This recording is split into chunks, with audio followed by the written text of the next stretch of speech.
This is my homegrown paddock stripe. Wait. Show the paddock stripe. I don't really see it. Wait, and then the logo. Yeah. Right here. That's good. Take that out. And then the stand, extra string and tool. Put that back.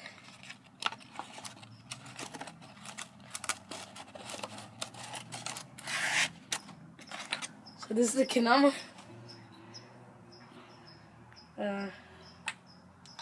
It's pretty good.